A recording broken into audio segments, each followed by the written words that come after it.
want anything if I don't have my lucky charm, which I lost. You had a lucky charm. Yeah, what was it? I had a little camel's toe.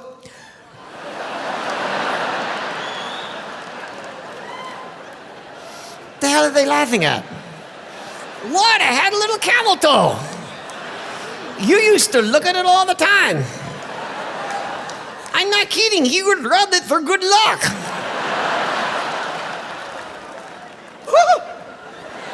Seriously?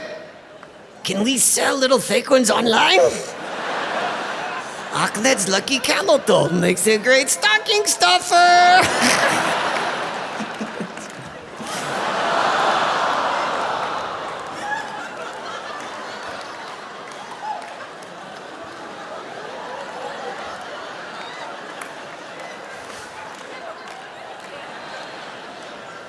You think anybody saw that?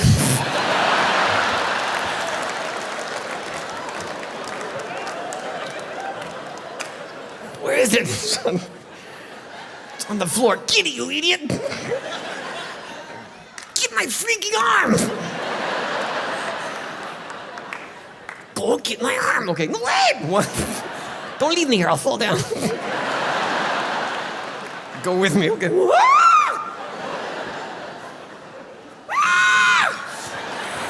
Put it back, okay? Put it back, okay?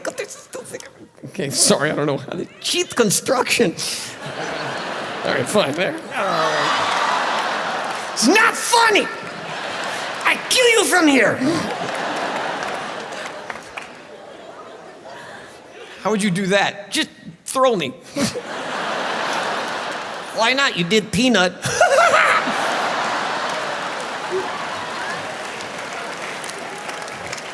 Can you put it back? I think. I don't know what's wrong. Just put it there. You are so cute. All right, I think it's good. Is it okay? Oops, sorry. Don't touch my leg. It's not funny. Don't touch it. I can do this myself. No! It's not funny. Stop laughing. Stop laughing at me.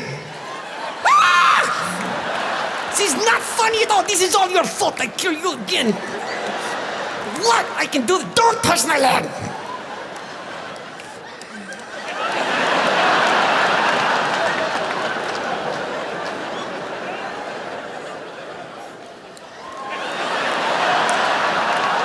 I still got it.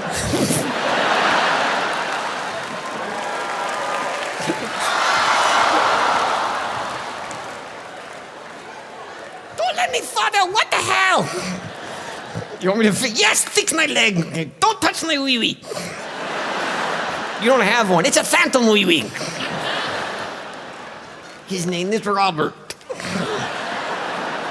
Unless it's really cold, then it's Bob. And don't make it talk. All right, what the hell? It's not funny at all. Okay, I think we're good. All right, so now.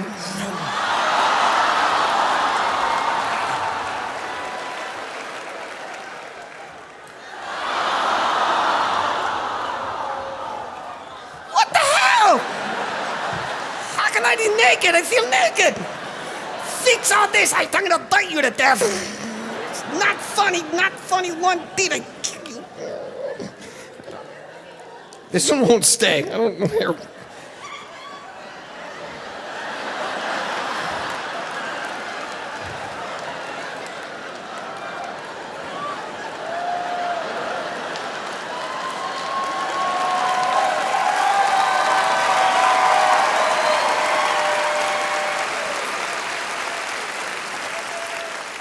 Take it out, I can feel that.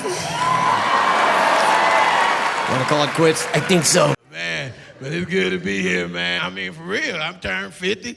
I'm 50 years old.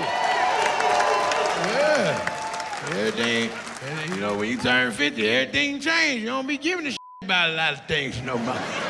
I don't care about a lot of stuff no more. I don't be getting snapped up. Like brothers try to draw me into the racism, just pull me in, all that racism. I can't get into it. I've been around a long time. Black people try to hang on to racism like we ain't racist. Black folks are racist too. You know you racist. You know your ass racist. Black people. Our racism just don't have no power though. Our racism can't stop shit. White people can stop you from moving in a neighborhood. Black folks, this is our power right here. Better bring your white in here. Bring your here, white boy, and see what happened to you. The white dude, I'm coming in anyway. Hey, brother be like, welcome to Popeyes, man. I'll take your order.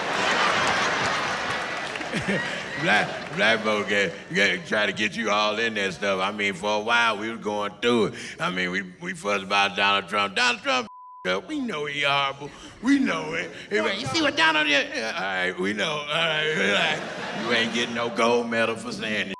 I said it on TV, Donald Trump. Then your lights cut off. All right, I'm sorry. Calm your black down, You get too black. See, that's what I'm talking about right there. He over man, Donald Trump. We know he up. He talking about building that wall and all that bullshit. It was funny to me because people was upset. He gonna build, you know how long he gonna take your ass build a wall across the United States? He ain't even gonna be, he'll be assassinated by the time. Yeah. Not that I'm saying he don't slow your ass down. But I just look at the way going, I don't think he make me laugh. That's why I like him, because whenever you make people pissed off, I think it's funny as because he always doing some funny ass He shut the government down. But black folks, shut the government. And black people blame the shutdown on everything. Yeah, man. That's why I ain't looking for no job right now.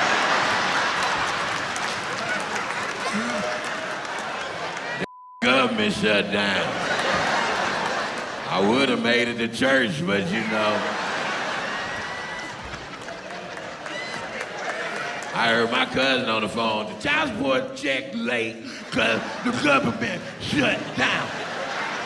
Call your government and ask them. Call Trump. He the one shut the down. That's why I ain't got no check for it. Them kids gonna have to understand the government. It don't even, some of this don't even affect us. We be thinking about that don't even, it don't even affect. Black folks ain't mad because we don't have this shit. I guess as long as they don't shut the dollar store down, I'm good.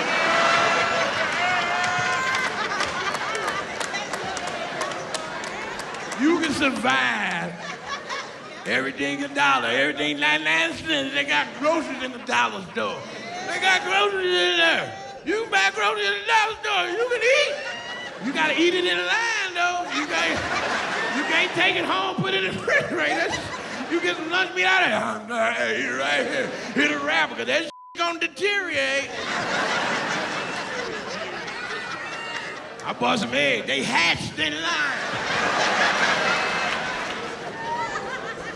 You can't, and black folks will make up a lie. My grandmama, you tell old folks some shit like the government shut down. Lord have mercy, the government shut down. Ain't no plane in the sky. They still flying. Where are they flying at? They flying illegally because they ain't supposed to be up in the air. The government shut down. I mean, it was people that didn't even make no sense talking about the government shut down. My weed man talking about, dog, all I got is dime bags today, dog. This damn government shutdown tripping. Man, if you don't get your dumb ass out of here. Only black people suffer, them little baby mamas out there. I can't use my EBT card. When they open it back up, this is ridiculous. Can they open up and give me my check, bitch? I want my check. I just want to be out of control for once. Just choke me enough so that I can't talk. Because if I can talk, I'm gonna tell you what to do. And I'm tired of being the boss. I'm the boss all the time, so in the bedroom, you be the boss. Yes. Because I'm the real boss. And I told you so, mother, so do it.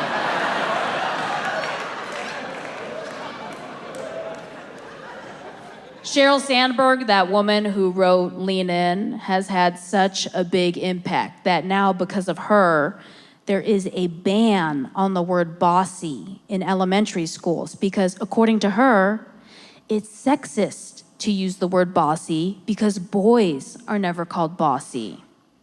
So now, instead of saying, you're bossy, you're supposed to say, you have executive leadership skills. Which is a very roundabout way of saying, you're a little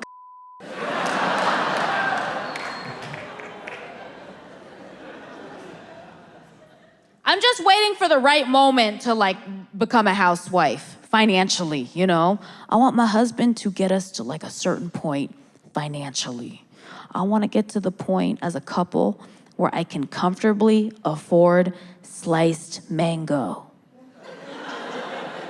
I'm talking about that Whole Foods mango, that $10 a box Whole Foods mango that was sliced by white people. That's the kind of income bracket I'm striving for. That's when you know you've made it. When you're eating mango that was sliced by a dude named Noah. I want Noah mango, Rebecca kiwi, Danielle pineapple. You know what else I want? I want to be able to take a stroll on a sidewalk, see a quarter, and just keep on walking. Like a princess. I have some useful advice for all my Asian American brothers and sisters.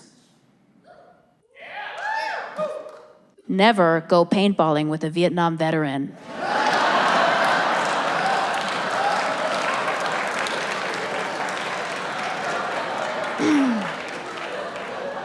So, I don't know if you guys can tell, but I am 7.5 months pregnant. Yeah.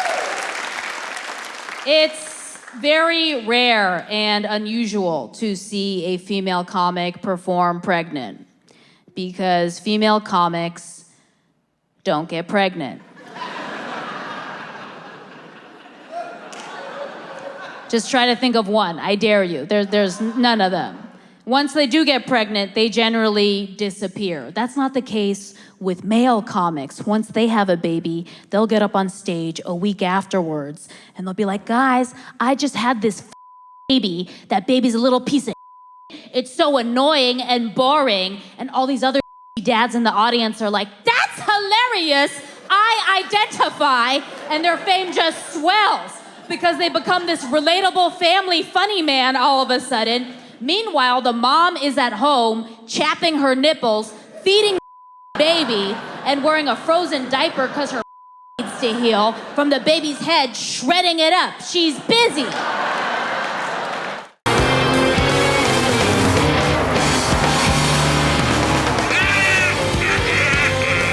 Ahmed's here. I'll go park his car since there's no law against drunk parking.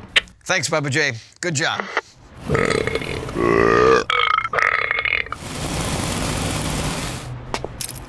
Whoa, is that a hybrid? It's the Ahmed Mobile, you idiot. Just be careful parking it or I kill you. Didn't hurt. And whatever you do, don't touch the red button. Got it. Touch the red button. Yes. Ladies and gentlemen, please welcome to the stage, Jeff Dunham!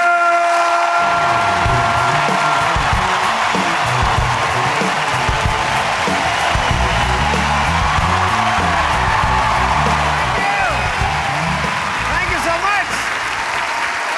Ladies and gentlemen, it is absolutely great to be here in lovely Richmond, Virginia.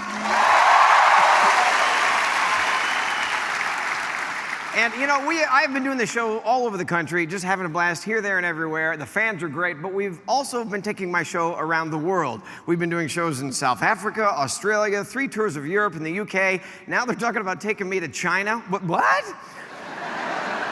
am I gonna do my show in China? All I know is if I do my show in China, there's a big chunk of my act I'm gonna have to leave out. You'll recognize it when I do it here this evening. But it is interesting going to some of these foreign countries and doing press interviews because some of the reporters have done their homework and care, others just don't. For example, I was in London talking to a guy and he was like, all right, so ventriloquism. Have you eliminated every other possibility of employment? And I have to go, no, this is what I've done my entire life. I've never wanted to do anything else. I started very young. I was 8 years old. I was in the 3rd grade, Christmas, 1970. Got my first dummy. There's Mom and Dad and me under the tree right there. You can see how proud my father is. But for years, I'd look at that picture and I'd think, why does he have that expression on his face? And then it finally hit me, duh, look where the dummy's hand is. So, yeah, that's creepy. So I started doing shows very early, all the way through elementary school, junior high, high school, college, and this is what I wanted to do. This was the future I saw. I saw it. There were a few people that didn't see it. For example, girlfriends. They'd realize I was sincere about wanting to talk to dummies the rest of my life, and they would dump me immediately. I couldn't see what they saw until a few months ago. I was sitting down with my 3 daughters, and we were looking at the yearbooks for my junior high and high school years. My daughters were horrified. Why? Let me explain. I started getting paid for doing my shows in the 7th grade. And I knew that if I was going to be a professional ventriloquist, I needed a professional photo. Now, my parents were supportive, but they weren't going to shell out the cash for that. So I thought, how am I going to get a professional picture of me and the dummy taken? And then it finally hit me. School picture day.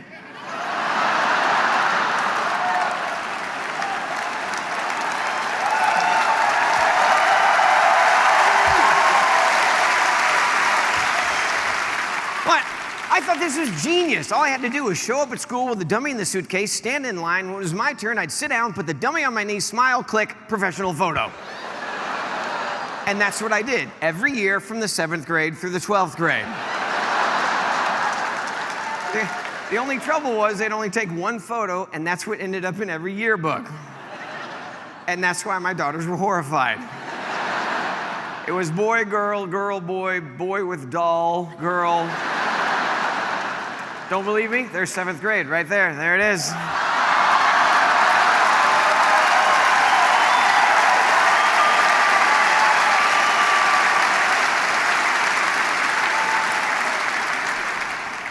I'm the one on the right.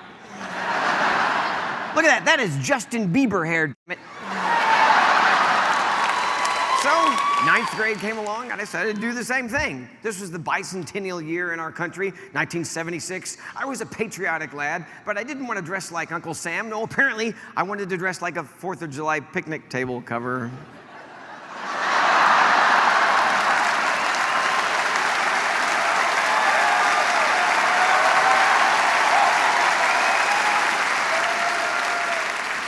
You know, the funniest thing to me about that photo is the fact that I have braces. Why is that funny? Well, the rest of my life I'm going to be talking with my mouth shut, so what's the point? I know most of you looking at these photos and thinking, this is the saddest human being we've ever met. Did you have any friends? Yes, I did. Here we are sitting in my bedroom one day.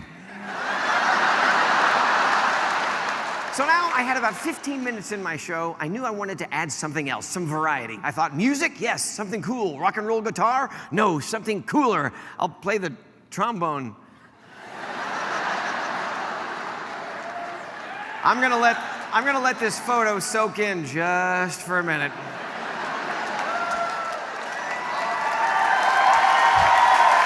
There's so much wrong here, ladies and gentlemen. Let's start with the least obvious, and that's my dummy up in the corner, listening to me play the trombone. But now, let's talk about fashion, shall we? How did my mother even let me out of the house? This was an outfit I wore to school regularly. I don't know why I didn't get beat up on a regular basis. My parents were supportive, but every once in a while in a child's life, the parents must step in and say, enough is enough. Apparently, my parents did not do this, as is evidenced by this next photo. I don't remember how it happened. All I know is that we went to the professional portrait studio, and this was the family portrait that hung in our living room this big for years.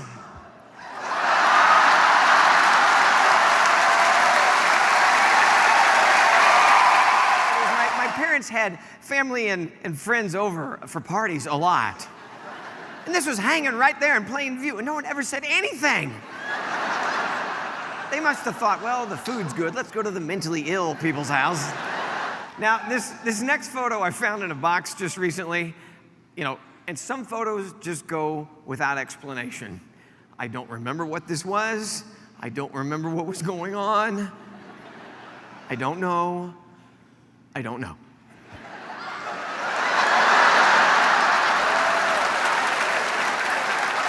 I'm standing in my parents' front yard. On the hood of this vehicle is the largest stuffed animal known to man. I don't know how it got it home. I don't know why it was there. I don't know what the hell it is. My dummy is dressed up like a bad Luke Skywalker knockoff. And I'm wearing a frickin' Hawaiian shirt. It's like Tom Selleck jumped out of the closet and went, guess what? But social media is good. I just think it has its place. And I think we have to really watch our children on social media, because we do. We gotta watch our children on social media because, their world is different. We went outside to play and those kind of things. They different. They got their computers, and that's okay. Their iPads, but what happens is we gotta make sure they know the difference between what's real and what's not real. That's what we gotta make sure they know. And if we don't help them bridge that gap, they're not gonna be able to bridge it. But it's hard because we're addicted to social media. So how are we gonna help them? We were sitting around taking pictures all day long, taking selfies at work. And we do it because nobody on social media is honest, if you know that. You wouldn't post another picture if people told the truth. If you posted that picture and somebody replied, damn, move your loaf of bread head back from the can. I near fell out the chair scrolling through my timeline. I never realized you were that unattractive. You wouldn't post another picture. But we don't do that. We press like and show the picture to everybody we sitting with and bust out laughing. Look at that outfit she got on. And then we type gorgeous. That's what we do. We wouldn't take no more pictures. And we Instagram everything, anything. At the grocery store, Instagram and ketchup. That's gonna set that hamburger off. What are you talking about? Like ketchup just came out. Why are you Instagramming that? Ketchup ain't just come out. Why are you Instagramming that? I mean, I do it too, don't get me wrong. But I'm just saying. Take a lot of pictures, and we talk too much on social media. Tell everything. Somebody trying to kill you, you lead the killer right to you. Woo, just dropped the kids off at home, making a steak, running a bubble bath. I like being at home alone. Why would you type something like that? Asking people to pray for you, you don't even know who they worship. Pray I get this job. They like, in the name of Lucifer, please let this job fall through. Thank you in advance, Satan.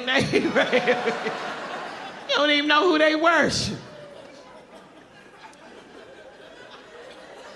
Just gotta look out for that kind of stuff. People find you on social media you ain't even looking for. It's good, but we just gotta be mindful of that kind of thing. I had fun with it too. The older you get though, you think about things differently. Like you gotta be in good relationships. A lot of y'all couples and stuff out here. You dating? Y'all dating? How long? 2 years. 2 years going good? All right, good. She was just like, I said it's going good. She was like, if he said it's good, it's good. I collect lighters when I smoke. I used to collect Zippo lighters. And then, I quit smoking. I go, what the hell was I thinking? I wish I had them when I was a kid. I always wanted a lighter because my sisters, I have 5 sisters. Love them. Mary, Rhea, Lisa, Sheila, and Shanna. And they had hairspray, cans this high. It was like a Aquanet, I think it was. They'd spray, remember it? And if you had a lighter, you could get back!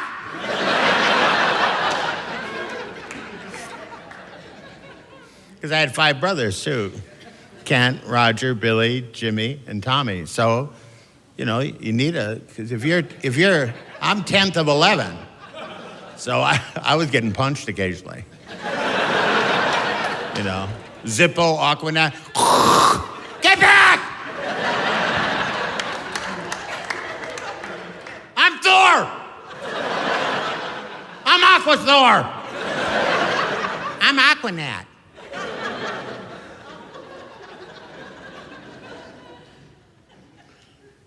My parents collected kids, obviously.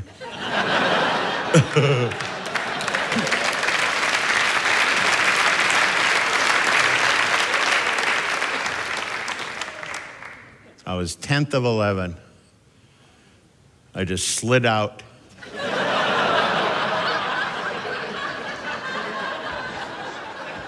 I was home from the hospital before my mom was. I was at the door. I'm starving! I'm sorry, Mom. My mom would hate that joke. Louie! That's bad. Funny though, right, Ma?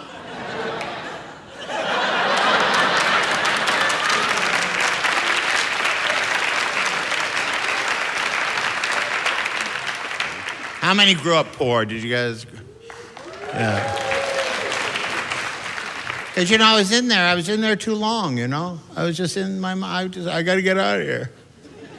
That's what you do. Man, 10 kids. I was 10th. Then they had another one. I guess they were trying to get it right. Grew up very poor. Didn't have money. You had to pick a lot of times what we were going to shut off, the lights or the gas.